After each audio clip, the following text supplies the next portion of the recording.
កម្ពុជាមានសក្តានុពលខ្ពស់ក្នុងការទាក់ទាញវិនិយោគិនជប៉ុននិងមានលទ្ធភាពក្នុងការប្រែក្លាយខ្លួនទៅជាមូលដ្ឋានផលិតកម្មឧស្សាហកម្មថ្មីក្នុងឱកាសចូលជួបសម្ដែងការគួរសមនិងពិភាក្សាការងារនៅវិមានសន្តិភាពនៅថ្ងៃទី9 ខែកុម្ភៈឆ្នាំ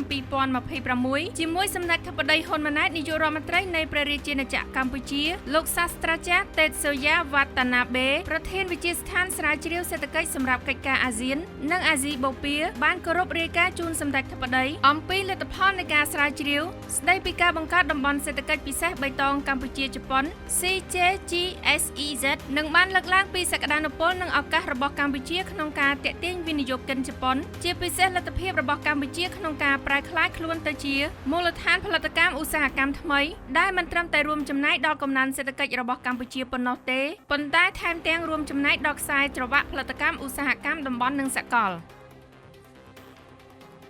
បន្ថែមលើសនេះលោកសាស្ត្រាចារ្យក៏បានគោរពជម្រាបជូនសម្ដេចធិបតីហ៊ុនម៉ាណែតអំពីចំណាប់អារម្មណ៍របស់វិនិយោគិនជប៉ុនក្នុងការវិនិយោគបន្ថែមនៅកម្ពុជាក៏ដូចជាការរៀបចំនៅវេទិកាធុរកិច្ចកម្ពុជាជប៉ុននាពេលខាងមុខដើម្បីចូលរួមចំណែកក្នុងការទាក់ទាញវិនិយោគិនជប៉ុនមកកាន់កម្ពុជាឲ្យកាន់តែច្រើននិងបានជម្រាបជូនសម្ដេចធិបតីថាបច្ចុប្បន្ននេះបណ្ដាក្រុមហ៊ុនជប៉ុនកំពុងស្វែងរកឱកាសក្នុងការផ្លាស់ប្ដូរទីតាំងផលិតកម្មនៅក្នុងតំបន់ហើយបាននឹងកំពុងសម្លឹងមើលឱកាសក្នុងការវិនិយោគថ្មីៗនៅកម្ពុជាបន្ថែមទៀត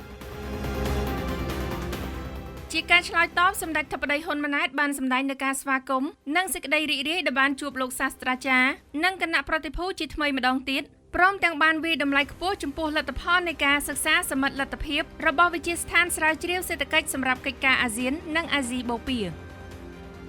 ជាមួយគ្នានោះសម្ដេចធិបតីហ៊ុនម៉ាណែតបានសង្កត់ធ្ងន់ថារាជរដ្ឋាភិបាលកម្ពុជាកំពុងផ្ដោតការយកចិត្តទុកដាក់លើការបង្កើតតំបន់សេដ្ឋកិច្ចពិសេសបៃតងនិងការបង្កើតតំបន់សេដ្ឋកិច្ចពិសេសសម្រាប់ប្រទេសជាក់លាក់និងឧស្សាហកម្មជាក់លាក់ជាដើមក្នុងន័យនេះសម្ដេចធិបតីបានលើកទឹកចិត្តឲ្យលោកសាស្ត្រាចារ្យបន្តផ្សារភ្ជាប់ទំនាក់ទំនងនិងពិភាក្សាលម្អិតបន្ថែមទៀតជាមួយក្រសួងស្ថាប័នពាក់ព័ន្ធ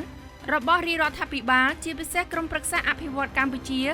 និងវិស័យឯកជនទាំងនៅជប៉ុននិងកម្ពុជាសម្ដៅពិនិត្យលទ្ធភាពក្នុងការជ្រើសរើសនៅម៉ូដែលសម្រាប់គម្រោងបង្កើតតំបន់សេដ្ឋកិច្ចពិសេសទ្វេភាគីឬត្រីភាគីផងដែរ